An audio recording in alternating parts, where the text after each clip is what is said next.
واحد Islamic T V کے معزز دوستوں، السلام علیکم۔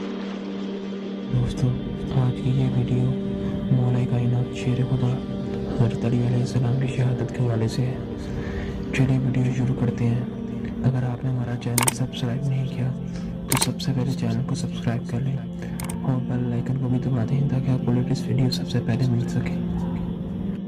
40 ہجری کا جب رمضان اپنے اختتام کی طرف جاتا رہا تو مولا علی علیہ السلام فرماتے رہے، پوچھو جو پوچھنا چاہتے ہیں، کیونکہ عنقریب تم مجھے اپنی نظروں سے دیکھ نہیں سکو گے۔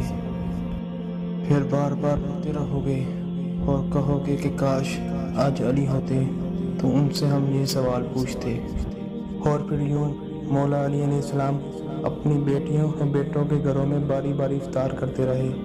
جب 18ویں روزے کا وقت قریب آیا تو آپ نے اپنے بیٹے حسن سے کہا، حسن اپنی بہنوں ام کلثوم سے کہو کہ آج اس کا بابا اس کے گھر میں روزہ افطار کرے گا۔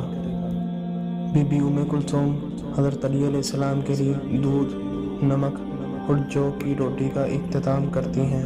جیسے ہی حضرت علی علیہ السلام اپنے بیٹی کے گھر میں پہنچے، آپ کی بیٹی نے دسترخوان بچھایا۔ افطار کا وقت قریب آنے لگا۔ حضرت علی علیہ السلام دسترخوان پر بیٹھے اور اپنی بیٹی کو دیکھ کر فرمانے لگے، اے میری بیٹی ام کلثوم، کیا کبھی تم نے دیکھا ہے کہ تمہارے بابا کے دسترخوان پہ ایک دام سے زیادہ دام موجود ہوں؟ یہ 3 دام کیوں رکھے ہیں؟ اے میری بیٹی ام کلثوم، اس زمین پر سینکڑوں اللہ کے بندے رہتے ہیں جو ایک دام بھی پیٹ بھر کر نہیں کھا سکتے، اور میں ان کا امام 3 دام کھاؤں؟ ان میں سے 2 دام اٹھاؤ اور کسی مستحق کو دے دو۔ بی بی کلثوم نے یہ چاہا کہ میں دودھ کو مولا علی علیہ السلام کے لیے رکھوں اور نمک کو اٹھا لوں۔ جیسے ہی بی بی کلثوم نے ہاتھ قریب کیا، مولا علی علیہ السلام فرمانے لگے، اے کلثوم، یہ دودھ پروس کے یتیم بچوں کے لیے رکھ دینا۔ آپ نے نمک سے روزہ افطار کیا اور پھر اللہ کی عبادت میں مشغول ہو گئے۔ اللہ کی عبادت بھی کر رہے ہیں اور بار بار آسمان کی طرف دیکھ کر یہ فرما رہے ہیں کہ آ گئی وہ رات جس کا اس علی سے وعدہ ہوا تھا۔ جیسے ہی فجر کا وقت قریب آنے لگا تو آپ نے روزے کی نیت کی، امامہ سر پہ رکھا اور ان نالین کو اپنے قدموں میں پایا جو جگہ جگہ سے سیلی ہوئی تھی۔ پھر آپ مسجد کوفہ کی طرف روانہ ہوئے۔ آپ کے گھر میں جتنے پرندے موجود تھے وہ آپ کے قدموں پہ لپٹ گئے اور اپنی اپنی زبان میں کہنے لگے، اے مولا تراب رک جائیں۔ مولا علی علیہ السلام اپنے وعدے کو نبھانے کے لیے مسجد کی طرف روانہ ہوئے۔ ایسے ہی آپ مسجد کوفہ کی طرف پہنچے۔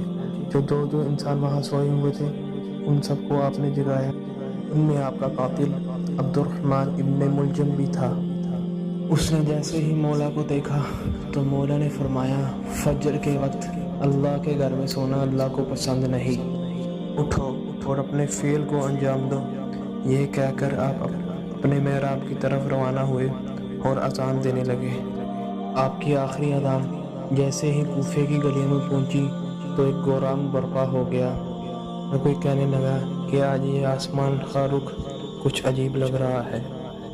آپ بعد اذان جیسے ہی اللہ کی عبادت کے لیے مصلی پر پہنچے، اللہ اکبر، قیام کیا، رکوع کیا، سجدے میں پہنچے تو عبد الرحمن ابن ملجم جو اپنے ساتھ تلوار چھپا کے لایا تھا جو زہر میں ڈوبی ہوئی تھی، اب جیسے ہی سجدے میں گئے تو اس ملعون نے آپ پر اپنی تلوار سے وار کر دیا۔ آپ کے سر پر جیسے ہی اس ضرب کا لگنا تھا تو آپ نے فرمایا، فزت برب الکعبہ، کعبے کی رب کی قسم، آج یہ علی کامیاب ہو گیا۔ مسجد میں گہرام برپا ہو گیا۔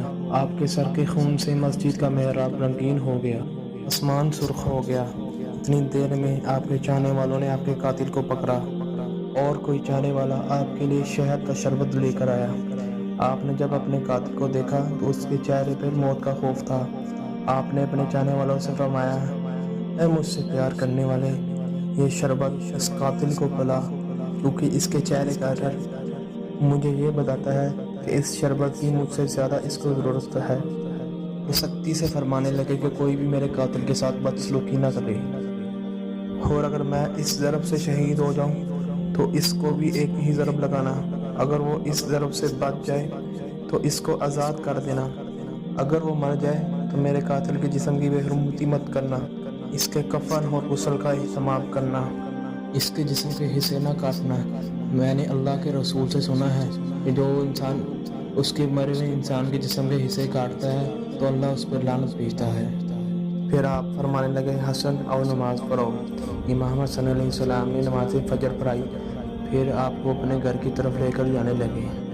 آپ کے مقدس خون سے آپ کی سفید داڑھی سرخ ہو چکی تھی اور اس زہر میں ڈوبی ہوئی تلوار کا زہر آپ کے جسم میں پھیلنے لگا تھا۔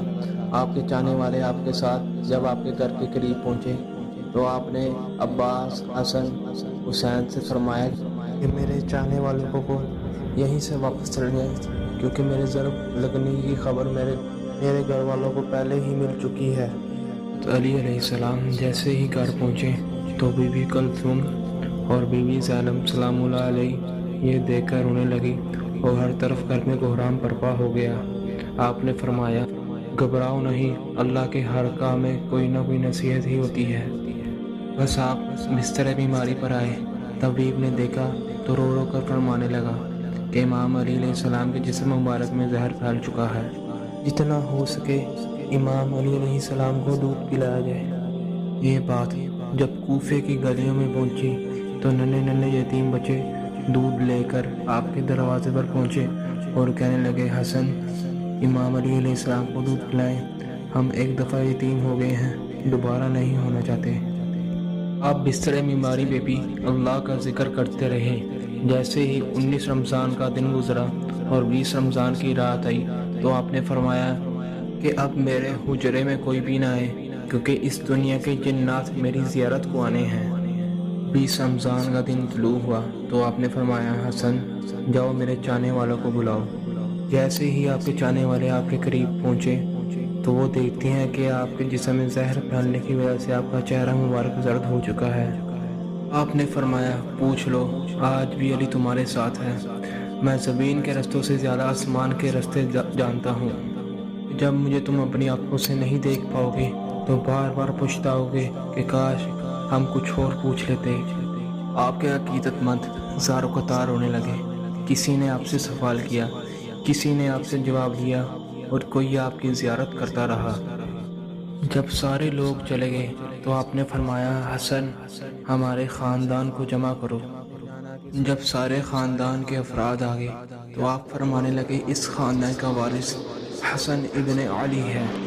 پھر آپ نے فرمایا، حسن و حسین، میرے شہادت کے بعد میرے جنازے کی میری قبر کی کسی کو خبر نہ دینا، میرا جنازہ اونٹنی پر رکھ دینا، پیچھے سے حسن و حسین تم اٹھانا، آگے سے جبرائیل و میکائیل اٹھائیں گے، کیونکہ مجھے پتہ ہے اللہ کے دین کے دشمن میری شہادت کے بعد یہ چاہیں گے کہ اس علی کی قبر کو کھود کر علی کے جنازے کی توہین کریں، اور میری قبر پہلے سے بنی ہوگی، جہاں یہ اونٹنی رکے وہاں مجھے تدفین کر دینا، اور یہ بات کسی کو نہ بتانا جب تک اللہ خود نہ ظاہر کرے۔ پھر آپ نے اپنے بیٹے عباس کو بلایا اور فرمانے لگے، عباس، میں نے تجھے اللہ سے کربلا کے لیے مانگا تھا، تو حسین کا محافظ ہے، جو حسین کہے وہ تو کرنا۔ پھر آپ نے اپنے بیٹے حسین کو بلایا، حسین، تمہاری شہادت کی خبر تمہارے نانا نے پہلے ہی سنا دی تھی، تمہیں کربلا میں 3 دن تک بھوکا پیاسا رکھ کر قتل کر دیا جائے گا، تمہارے بچوں کو، بھائیوں کو، ساتھیوں کو تمہارے سامنے ہی مارا جائے گا۔ حسین، حسین، تمہاری لاش پر گھوڑے دوڑائے جائیں گے، تمہاری شہادت کے بعد میری بیٹیوں کو، تمہاری بہنوں کو، اس گھر کی عورتوں کو اسی کوفے کی گلیوں میں پھرایا جائے گا، ان کو پتھر مارے جائیں گے۔ حسین، جب تمہارا آخری وقت ہو تو الوداع کہنے بیبیوں کے خیمے میں آؤ تو اپنی بہنوں کے بازو چوم کر یہ کہنا، اسلام کی خاطر ہر غم سہنا، اسلام کے پرچم کو ہمیشہ بلند رکھنا، ہر موڑ پہ اللہ کے رسول کی نبوت کی گواہی دینا۔ بس اتنی دیر میں آپ فرمانے لگے، سلام ہو یا رسول اللہ، گھر میں کوہرام برپا ہو گیا۔ سب فرمانے لگے، یا علی، کیا ہمارے ساتھ رسول اللہ ہیں؟ آپ نے فرمایا ہاں اللہ کے رسول اور تمہاری ماں فاطمہ الزہرا سلام اللہ علیہ مجھے لینے آئی ہیں۔ آپ کی شہادت کے بعد آپ کی وصیت پر عمل کرتے ہوئے آپ کے جنازے میں کسی کو بھی شریک نہیں کیا گیا۔ آپ کا جنازہ جیسے ہی پیچھے سے حسن اور حسین نے جس طرح اٹھایا، آگے سے جبرائیل اور میکائیل نے اٹھایا اور ایک نورانی اونٹنی پر سوار کر دیا۔ حسن اور حسین، جبرائیل اور میکائیل کے علاوہ کسی کو کوئی خبر نہیں تھی۔ وہ خاموشی سے جیسے ہی اونٹنی کے پیچھے چل رہے تھے کہ جیسے ایک اونٹنی کوفے سے تھوڑا سا آگے پہنچی، ایک چمکیلے پتھر پہ وہ اونٹنی رک گئی۔ جیسے ہی اس پتھر کو ہٹایا گیا تو وہاں پہ ایک قبر پہلے ہی سے بنی ہوئی تھی اور اس پر لکھا ہوا تھا کہ یہ قبر اللہ کے نبی نوح رضی اللہ نے بنائی ہے، اللہ کے اس ولی علی کے لیے جس کے صدقے میں میری کشتی کو نجات ملی۔ سلام ہو شیر خدا، اللہ کے ولی، اللہ کے گھر میں پیدا ہونے والے، اللہ کے گھر میں شہید ہونے والے، مومنوں کے امیر علی ابن ابی طالب پر۔